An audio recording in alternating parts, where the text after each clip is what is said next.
Thiago Silva steps away slowly, his fists still clenched, his chest heaving.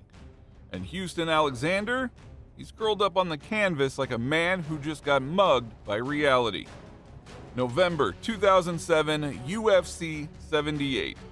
The hype was nuclear, and then it was gone, just like that, because 3 minutes and 25 seconds was all it took for everything to collapse. This was supposed to be the UFC's next knockout king, the heir to Chuck Liddell, the destroyer from Omaha, the bouncer with bricks for fists. But tonight, that illusion got ripped apart, because Houston Alexander wasn't who we thought he was. Yes, the knockouts were real, the power was terrifying, but the myth that was manufactured by the UFC, by the fans, maybe by Houston himself, and it all crumbled under Thiago Silva's fist.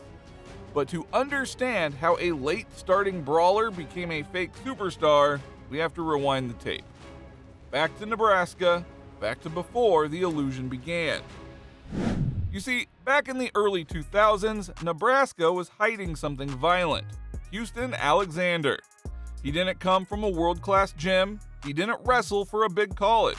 He didn't grow up dreaming about world titles. He was just trying to survive. East St. Louis is where it all started. Rough neighborhood, tough skin required. By age 8, he moved to Omaha. Still tough, still poor. He played football, wrestled a little, but nothing screamed future UFC star. What he really loved was music and dancing. He was part of a breakdancing crew called the Alliance. They opened for rappers and rock bands, big shows, packed crowds. He'd pop, lock, spin on his back.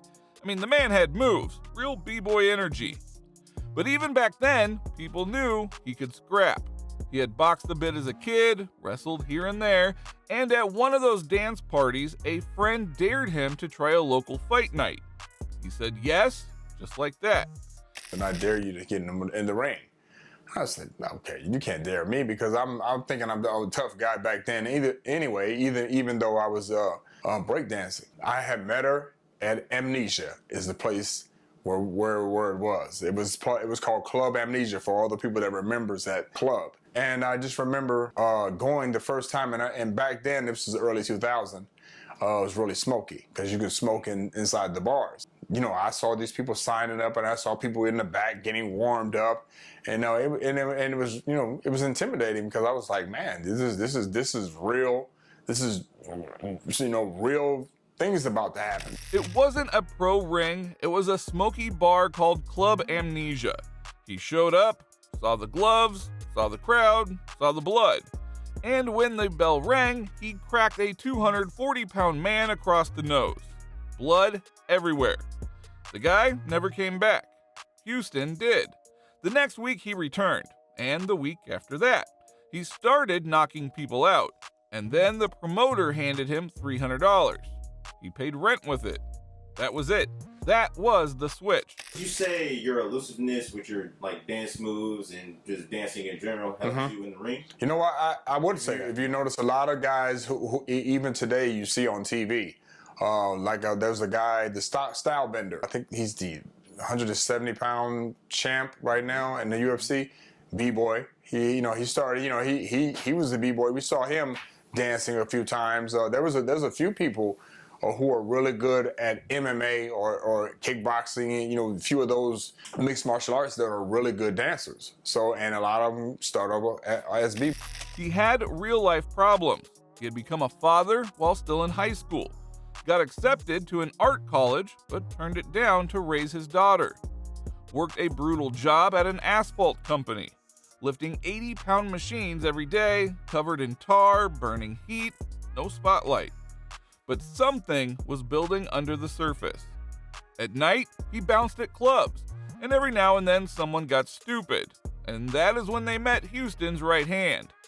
All those years of breaking, twisting, and flipping, they helped you more than you would think.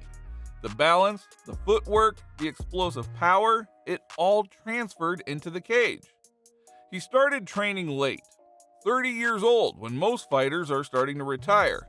But the power he had, you couldn't train that anyways. People say that he would hit pads and sound like a car crash. In his first amateur KO, the guy went stiff before he even hit the mat. Word spread. Yo, there's this bouncer who flattens people. He wasn't polished, he wasn't technical, far from it, but he had that X factor, the one punch shut off the lights kind of violence. And when you are that kind of terrifying, people are bound to pay attention.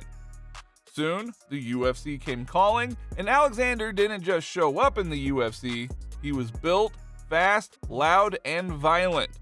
The perfect storm was coming. 2007, the UFC was hot. The Ultimate Fighter had exploded. Chuck Liddell was a rock star. Forrest versus Bonner had saved the company. But now they needed new faces, new knockout artists, new chaos.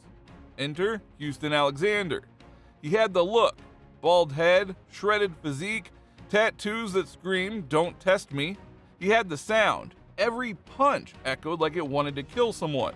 And most importantly, he had no fear. At UFC 71, they threw him in against Keith Jardine, the guy who had just knocked out Forrest Griffin, one of their biggest stars. And Houston walked straight through him. It only took 49 seconds. No feeling out process, no jab, just murder. He ducked under a punch, landed a tight right hook, and then turned Jardine into a crash dummy against the cage. The ref stepped in, but it was already over. Jardine's eyes were gone. The lights were out. Nobody saw that coming. To say that the biggest moment of your career was when you got to knock out Keith Jardine? Because I know Keith Jardine was kind of being hyped at the time, and you kind of just stopped him in his tracks. Is that one of the biggest moments of your career?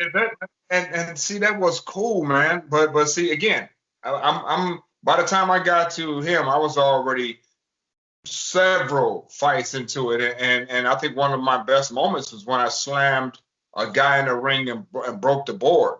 That was in Des Moines, Iowa. So if you really wanted to get down and gritty, one of my best performances, that was probably one of my best performances, slamming a guy so hard. Commentators lost their minds.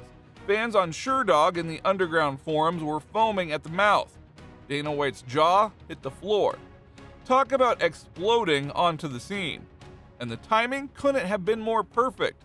The UFC was desperate for a new knockout machine, and Houston made their job easy. Then came UFC 75, Alessio Sakara, a decorated boxer with crisp hands. But Houston said no thank you. He closed the distance, mauled him in the clinch, and crushed him with knees. 1 minute, 1 second. Another violent finish, another highlight reel. And just like that, the myth started to grow. He was 2-0 in the UFC with 2 knockouts in under 2 minutes combined. Was it favorable matchmaking? In hindsight, yes, but casual fans didn't care. They weren't breaking down technique, they were watching another bald destroyer flatline people. And truth be told, it was working. The illusion was real, and now it was becoming unstoppable. By late 2007, Houston Alexander wasn't just a UFC fighter. He was a viral weapon. SportsCenter aired his knockouts. Message boards treated him like the second coming of Tyson.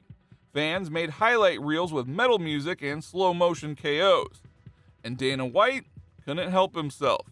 He started talking titles. He compared Houston to Chuck Liddell, the UFC's poster boy.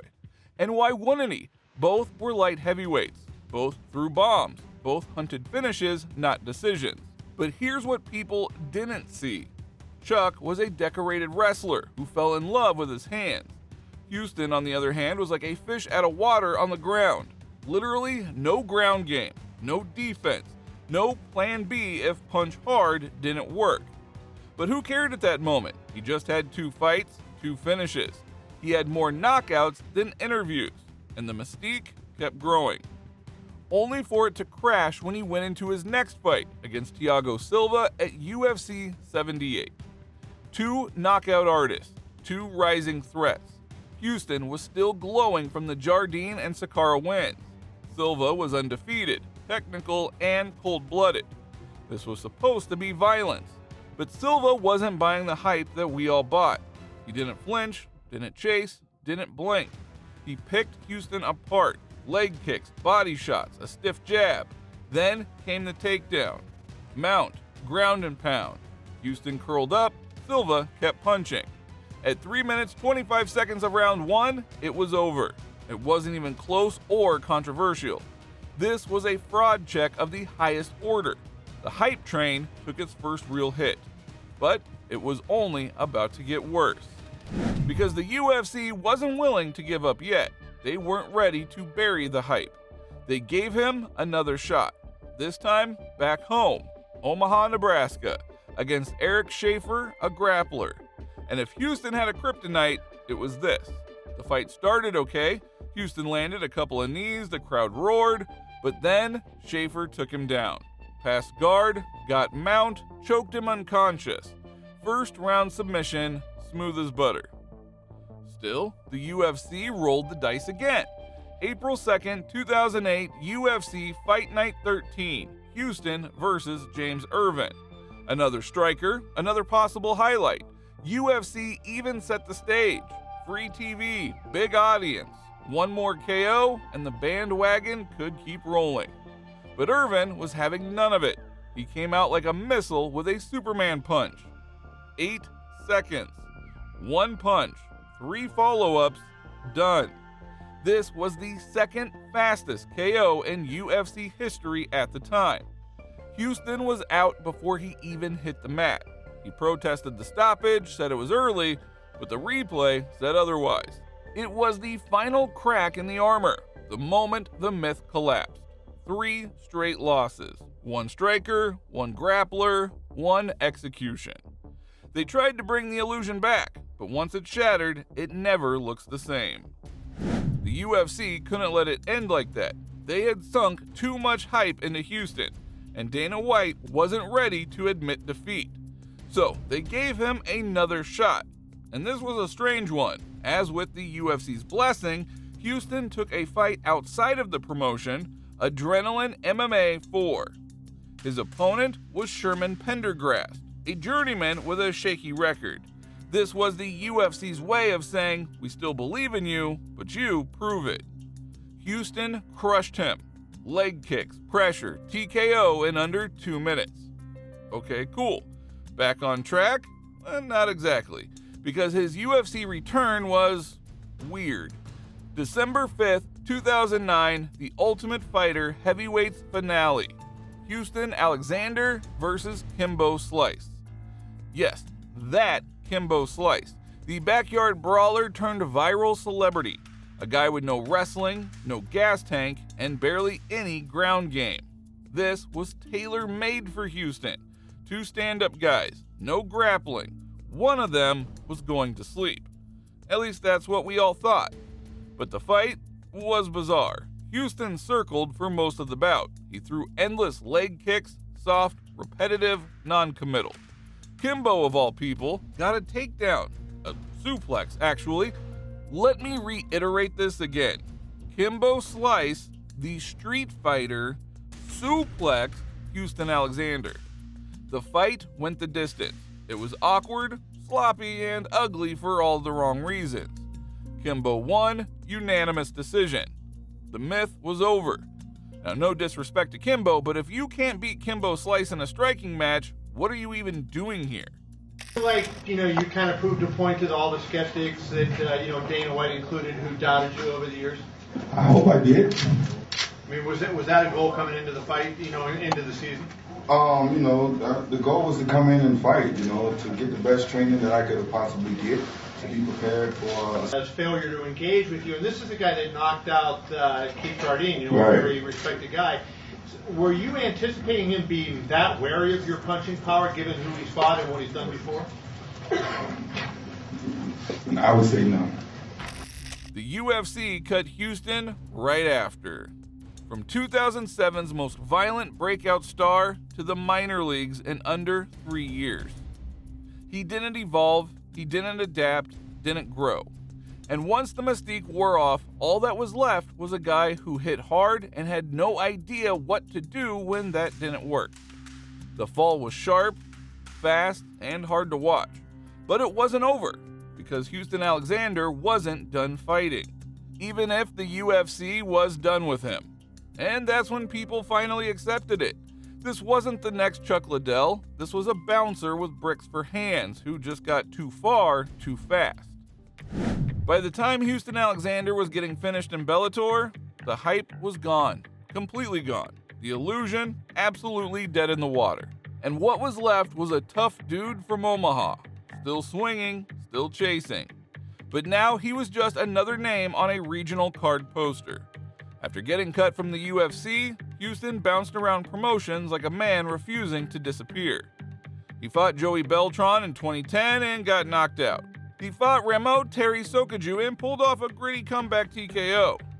Then got brutally knocked out by Steve Bossie with a clinch elbow. Gilbert Yvel flattened him with one punch. Jan Blachowicz, the future UFC champ, dominated him on the ground in their fight at KSW. The losses stacked up, and none of it felt surprising anymore. Houston wasn't evolving or adapting. He wasn't patching holes. He was content just surviving. In 2013, he managed to win the Victory Fighting Championship light heavyweight title by knocking out Chuck Grigsby. It was a brief flicker of the old fire, a moment that reminded people, yeah, this guy still hits hard. But that wasn't enough to bring back the mystique. Even after he reignited the fire somewhat after joining BKFC and went on a 4-fight winning streak, the fans were completely over him at this point. Because the truth is, Houston Alexander was a good fighter, but he was never meant to be a star. The UFC made him one, though, on purpose. They saw a terrifying man with no ground game, no cardio, no real experience, and threw him on TV because he could punch. They knew what he was, and they sold him anyway. That is the part that stings. It wasn't just the fans who believed the hype, Houston did too. He believed the wins meant that he was ready. He believed Dana's words. He believed he was next in line. But fighting doesn't lie. The cage tells the truth. And every time Houston stepped inside, the illusion got a little more exposed. You don't become Chuck Liddell by knocking people out. You become Chuck Liddell by proving your mettle and by surviving when you can't. Houston never figured that part out. And maybe that's not even his fault. Maybe it's ours for buying into the sizzle and ignoring the steak.